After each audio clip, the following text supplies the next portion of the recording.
to our very first Trick Tip Tuesday. Our first trick is our pirouette into a tilt hold. We have Rachel demonstrating, and I'm going to talk to you about a couple of technique tips that will help you execute this trick. Number one, I want to talk about pirouette technique. Now this is just basic pirouette technique. You always want to activate your core, right? So to activate your core, you're going to make sure all of these muscles are working for you. Then you're going to make sure that your shoulders are pressed down, your arms are nice and round. Don't forget spotting. That's also super important for any pirouette. Next, we're going to talk about the lower half of our body. So that would be making sure that we're bringing our passe up the highest that we can get it. We want to make sure we're looking at our alignment as well. Hips, we want to make sure that we're not bobbling, right, with our hip.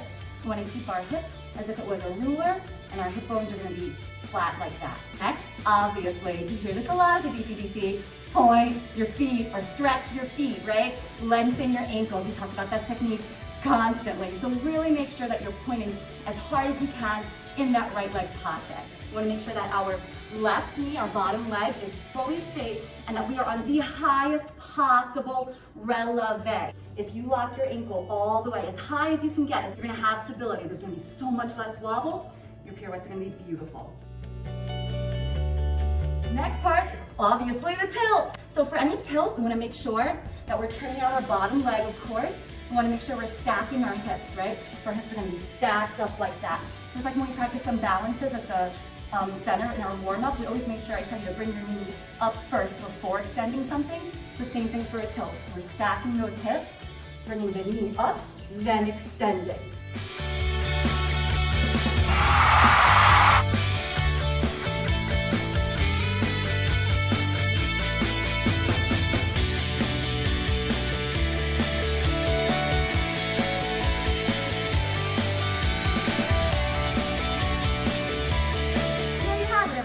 That was our very first Trick Tip Tuesday.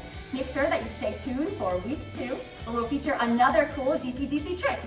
Make sure that when you try these tricks at home, you hashtag us at DPDC Technique so that we can feature you on our story. Thank you again so much for Rachel for being my demonstrator this week, and we'll see you all next week for Tip 2.